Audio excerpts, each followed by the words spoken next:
As we draw nearer and nearer to the Nintendo Switch 2 Direct, there have been a lot of people predicting what they're going to announce and what features the Switch 2 might have. And naturally, to capitalize on the hype, I figured I'd make my own little video about Switch 2. Now, in this video, I'm basically just going to discuss the worst parts of the Nintendo Switch 1, to then find out if the Switch 2 does it any better when it releases. This is also my first ever video on this channel, and if you enjoyed it, please consider leaving a like and subscribing. It really does help. And also, if there's something I didn't cover that you thought I should have mentioned, let me know in the comments. I'd love to hear. But with all that, enough yammering, let's get into everything wrong with the Nintendo Switch. Number 1, no home menu themes. This is something people have been begging for since the beginning of the Switch's life, and Nintendo never came through. It actually makes no sense too, because previous Nintendo consoles have had themes, like the 3DS for example, which was literally the generation just before this, and for some reason they took them away this generation. Oh, and by the way, light and dark mode don't count as themes. Just wanted to clear that up. Anyways, please Nintendo, bring back themes for the Switch 2. Number 2, terrible folders. This is another thing people were asking for on Switch for a while, and when Nintendo finally delivered, they were not at all what we wanted. You see, on previous generations, folders were a way to clean up your home menu, and rather than having a bunch of games scattered around said menu, you could put them all neatly into folders and categorize your games. But on the Switch, the folders aren't even folders, they are groups. Which just let you sort different game series, but don't actually let you move them into folders. It's really annoying and not at all what people were expecting. Number 3, no backwards compatibility. Come on, Nintendo. Backwards compatibility should really just be a standard for any console, as it's really nice to be able to play older games on newer, improved hardware. But of course, the Switch doesn't have it. First of all, I'd like to point out that the GameCube was backwards compatible with GBA games, the Wii was backwards compatible with GameCube games, the Wii U was backwards compatible with Wii games, and then for handhelds, basically all the Game Boys are backwards compatible with each other in some way, as well as this, the DS is also backwards compatible with the Game Boy Advance, Game Boy Color, and original Game Boy games, and finally, the 3DS is backwards compatible with DS games. Jeez, that's a mouthful. Which begs the question though, why is the Nintendo Switch breaking this trend? Because all of your consoles for the past 20 plus years have been backwards compatible in some way. Number 4, Nintendo Switch Online. Okay, I can't complain too much about Switch Online, as somebody who has been a member of it for years now, I can confirm it is worth it, considering it's only $20 for a whole year, but there are a lot of problems, like the app itself. First of all, it's incredibly glitchy, laggy, and slow, but also there's just nothing worth my time on this app. Like, oh my gosh, I can get some extra icon customization options. Wow, that's really something. Yay. But okay, but in all seriousness, why is this app as useless as it is? There's zero reason to use it, and I really don't understand why things like additional profile picture customization is locked behind this app. Literally every other console just lets you use whatever profile picture you want for free off the bat, and you can also upload your own pictures on those consoles. And then there's of course the Switch Online retro game apps you get, like the NES, the SNES, and Game Boy apps that come with the base Switch Online package, which are actually a pretty cool thing to have, and I have gotten a bit of time out of them. But once again, there's problems, because just look at the menu for these apps. All the games are scattered around in uneven rows and columns, and overall, the layout is just disgusting as hell. Other than that, though, there's actually some fun to be had here, as there are definitely some good retro games in the library, but still, the menu should be cleaned up. Number 5, Nintendo Switch Online plus Expansion Pass. Like I said, I actually own the base Switch Online package, and I think it's pretty worth it, but this is where I draw the line, because the Expansion Pass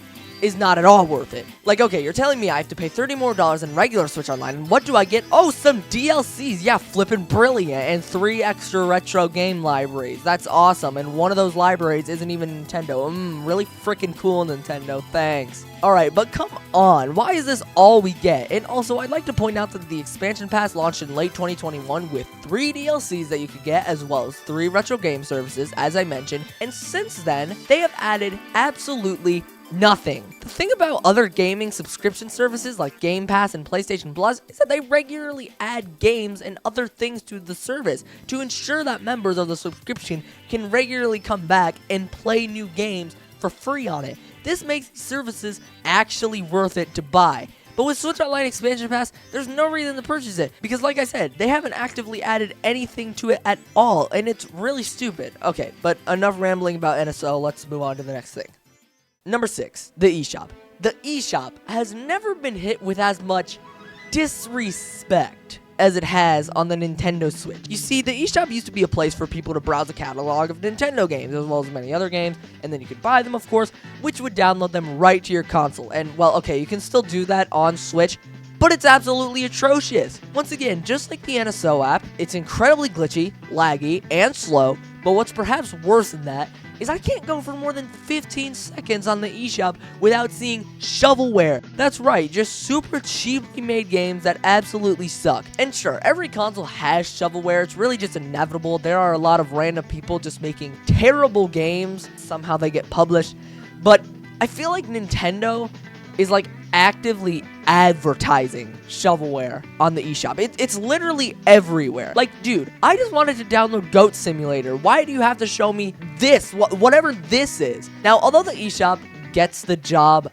done, depending on your definition, of course, it's not the best way to get the job done. Really, if you want to get a first-party Nintendo game, just buy them physically. That's my take, at least. You can usually get more deals on them anyway, and you can collect them if you're into that. But for other third-party games that aren't sold physically, good luck. Oh, and also the Switch eShop has no funky music. 0 out of 10, wouldn't recommend. Number 7, friend codes. I cannot believe Nintendo still thinks friend codes are appropriate in 2025. Well, I guess the Switch came out in 2017, but even for back then, it was still outdated. The point is, friend codes are really annoying, and I don't want to have to tell my friend my 12-digit long Konami binary code just to be able to see when they're playing the Lego Movie video game. Just let us look up usernames, please, Nintendo. Once again, I know you're concerned that people are going to get friend requests from a bunch of randos, but that's why you should add the ability to block friend request notifications for someone who doesn't want that, or let them block anybody's friend request if they have no mutual friends of yours. I don't know. I'm sure they could figure it out. I don't think it'd be that big a deal. Number 8, no achievement system. As you likely know, PlayStation and Xbox both have their own methods of rewarding players when they do something substantial in the game or meet a certain requirement in a game.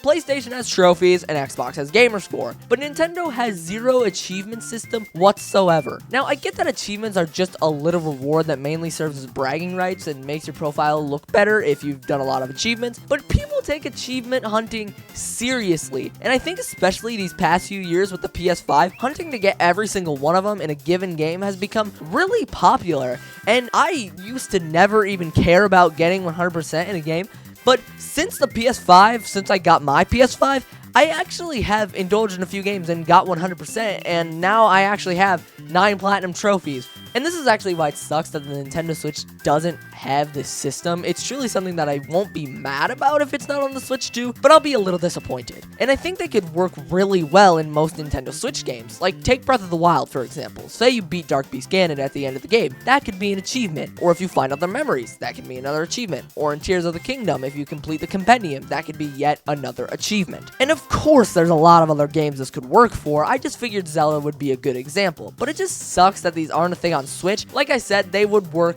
great. Number 9, overpriced remakes and remasters. Now, I'll be honest, I buy a lot of remakes and remasters that come out on Switch, and I complete them, and I enjoy them. But that doesn't mean they aren't getting excessive as hell. There have been far too many remasters on the Switch. Some good, some very bad. But they all have something in common, and it's that they are all more expensive than they were on their original console. Let's take Donkey Kong Country Returns, for example. This is one of my favorite platformers of all time, and yes, I did buy it on all 3 systems it released on, but that's besides the point. Essentially, Donkey Kong Country Returns launched for $40 on the Wii, then came to the 3DS for $30, and finally has come to the Switch for $60. That's right, 60 smackaroonies, 60 bones, 60 big bucks, and it adds absolutely nothing. At least in the 3DS port, it added a new world and was cheaper. Granted, the graphics quality was poor, but still, it was just an all-around better deal. And this is just one of many examples of an overpriced Switch remake remaster that adds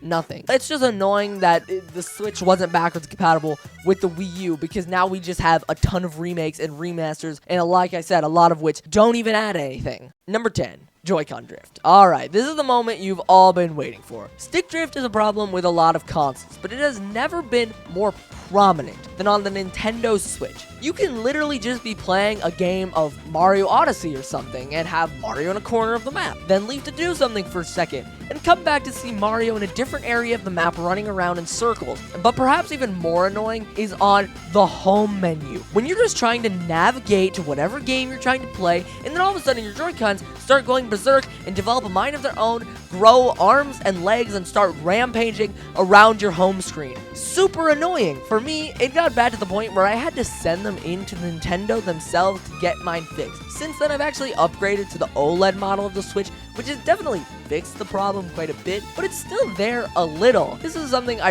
really hope they talk about in the Switch 2 Direct, at least, and hopefully they'll tell us that Joy-Con drift is going to be fixed. Hopefully. But that's all I have for this video. I know it wasn't terribly long, and there are definitely some more things the Switch 1 did badly, but these are by far the biggest things that I want to see improved on the Switch 2.